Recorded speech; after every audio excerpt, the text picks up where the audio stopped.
Elio feels like it's Pixar leaning into their usual bag of tricks to give us something I wouldn't call innovative or risky, but even when that's the case, safe Pixar is generally still pretty good Pixar, and that's once again the case here. Similar to their other films, this sees them going for big emotional moments through a storyline where we get to see a more humane look at the unexplored, in this case being aliens and outer space. Our title character feels he doesn't belong at home with his aunt, he's obsessed with exploring the galaxy, and he winds up spending time in space after making contact with a sort of alien United Nations. Story-wise, you can feel where it's going all too easily, and its lack of surprises in its screenplay do hold it back from being another flat-out classic for the legendary animation company. And its lack of surprises in its screenplay do hold it back from being another flat-out classic. But what it lacks in surprises, it makes up for in those emotional moments I mentioned earlier. Once it taps into themes of loneliness and finding your place in the world, it really knows how to pull on your heartstrings, especially because it does a great job at making its characters so likable so you're able to be invested in them. One major source of conflict is how the rowdy Elio is at odds with his aunt, who's caring for him after the death of his parents, but what I like is that they really tap into just the way it captures that he's only a kid with a wild imagination that gets the better of him and just wants to fit in,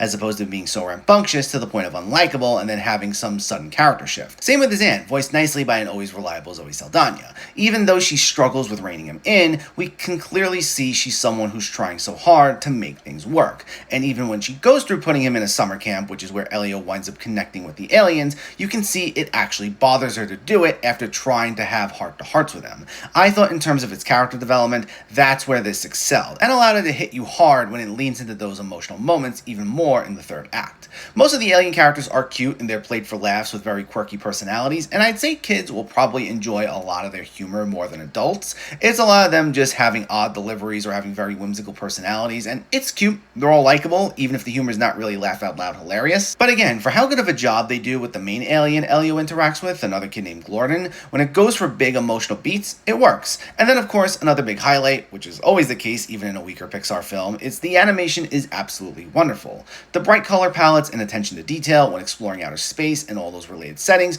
are all breathtaking. Something I've especially said in a lot of the other Pixar films from almost the last decade or so is how some of the backgrounds have this hyper-realistic feel that can trick you for a moment into thinking you're watching something live action. And that's again the case here, so I have to commend them as always. And overall, while this isn't exactly another slam dunk for Pixar, it's still very enjoyable and will still make for a good time for the whole family.